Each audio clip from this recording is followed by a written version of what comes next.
आता निवडणुका आल्यात आपल्याला सगळ्यांना माहीत आहे.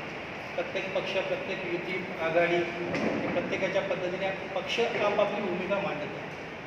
त्यात काय गैर नाही. शेवटी निर्णय हा सर्वोच्च निर्णय असतो, वरचे नेते निर्णय घेतात. परंतु आज मुंबई संगमेश्वर मतदारसंघामध्ये जी परिस्थिती आहे, आम्ही हिंदुत्वाची कास घेऊन गेले अनेक वर्ष चाललो होतो. त्यामध्ये गेल्या 2 वर्षामध्ये थोडासा फेरबदल झाला. ते विचार घेऊन चालताना शिंदेसाहेब एका बाजूला झाले, म्हणजे पक्षात जवळपास फूट पडली. त्याही दरम्यान आम्ही आता जे इथं बसलो आहे त्यावेळेला 11 जण आम्ही गेलो होतो, शिंदेसाहेबांना भेटलो. बाकी इतर गोष्टी ज्या काही शिंदेसाहेबांनी आम्हाला सांगितल्या होत्या त्या सगळ्यांना उद्या आज ह्या निवडणुका होऊ घातल्या, त्याच्यामध्ये उमेदवारीचा विषय असेल किंवा अन्य पक्षवाढीचा विषय असेल, तो आम्ही चव्हाण साहेबांच्या नेतृत्वाखाली प्रामाणिकपणे प्रयत्न करत आज इथपर्यंत पोहोचलो. आज निवडणुका येऊन ठेवल्या.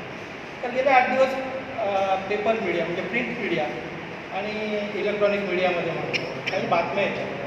ग्वागरचे निरीक्षक येऊन गेले होते, इथेच बैठक झाली होती की चव्हाणसाहेब हे ग्वागरमधनं लढणार आहे, ग्वागरमधनं उमेदवार होते, असे संकेत, अशा पद्धतीच्या वेगवेगळ्या पद्धतीच्या इथं बातम्या येतात. तर इथल्या मतदारामध्ये, शिवसैनिकामध्ये, पदाधिकाऱ्यांमध्ये संभ्रमाचं वातावरण निर्माण झालं. त्यामुळे आज आमची कार्यकारिणीची एक बैठक झाली. या बैठकीमध्ये तो जो काही संभ्रम आहे तो आम्ही सांगण्याचा, दूर करण्याचा प्रयत्न केला. त्याचबरोबर आत्ता ह्या कार्यकारिणीत झालेली बैठक ही पुढं जाऊन उमेदवारीच्या दृष्टीने चव्हाणसाहेब इथूनच इच्छुक आहेत.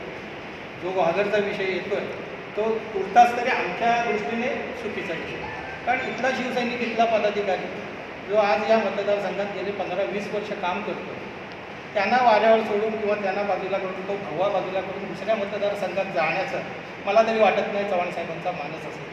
त्यामुळेच आपल्या सगळ्यांना इथं बोलवलं. आमचा जो गेल्या 15-20 वर्षाचा जो क्लेम आहे तो आम्ही सोडणार. मला वाटतं वर्षभरातच काही बदल झाले. एक नवा पक्ष आमच्या जोडीला महायुती, ते आले आहेत, वरचे निर्णय वर होणार.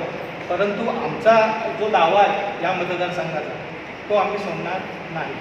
आमचं एक मताने सगळं ह्या तालुक्याच्या संदर्भात जी कार्यकारिणी होती ती आज आम्ही सगळे एकत्र जमलो. आणि राहिला प्रश्न, युती आघाड्या होत राहतील, पुढे बिघडत राहतील. परंतु अशा वेळेला खालचा शिवसैनिक, खालचा पदाधिकारी याला जबाबदार नसतो. पक्ष जसा जातो तो त्या पद्धतीने जातो. तर आमचं हे सगळं म्हणणं जे आहे ते आम्हाला मांडायचं आहे आमच्या पक्ष निरीक्षकांचं असं. आणि त्यासाठीच जवळजवळ ह्या आठवड्याभरात आम्ही एक निर्धार मिळावा आणि हा जो इथल्या उमेदवारीचा जो विषय आहे तो आम्हाला शिवसेनेला, भगव्याला आणि चव्हाणसाहेबांच्या मार्गदर्शनाखाली इथली उमेदवारी आम्हाला पाहिजे, म्हणून आम्ही एक निर्धार मेळावा घेणार आहोत. ते सांगण्यासाठीच आज आपण इथे जमलो.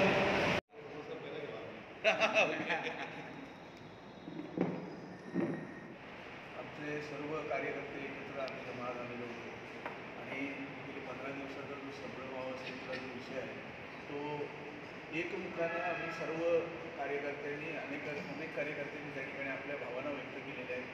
आणि संगमेश्वर चिपळूण मतदारसंघामध्ये शिवसेनेलाच ही उमेदवारी मिळावी आणि सदानंद चव्हाण साहेब हे आमचे उमेदवार असावेत अशा तऱ्हेची पक्ष नेतृत्वाकडे ठाम मागणी आम्ही या ठिकाणी करणार आहोत. आणि गेले अनेक वर्ष बापूसाहेब खेडेकरांपासून आत्तापर्यंत त्या ठिकाणी शिवसेनेनंच या ठिकाणी युतीतून हा मतदारसंघ लढवलेला आहे आणि तो युतीच्या माध्यमातून शिवसेनेकडे राहावा, इथला भगवा हा तशाच तऱ्हेनं कायम टिकवण्यासाठी म्हणून आम्ही सर्व शिवसैनिक त्या ठिकाणी कामाला लागलेलो आहोत.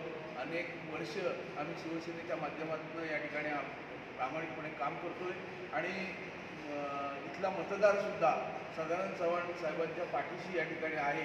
आणि त्यामुळे ही उमेदवारी जी आहे ती उमेदवारी सदानंद चव्हाण साहेबांना मिळावी अशा तऱ्हेची एकमुखानं आम्ही या ठिकाणी मागणी करतो. त्यांची मतं मांडलेली आहे, आम्ही दावा करतो सदानंद चव्हाण साहेबांसाठी. तर हा आम्ही असा उगाच करतोय का तर नाही, कारण 2 टर्म आमदार झालेली व्यक्ती आहे आणि त्यांच्या पाठीशी आज 23 वर्ष आहेत.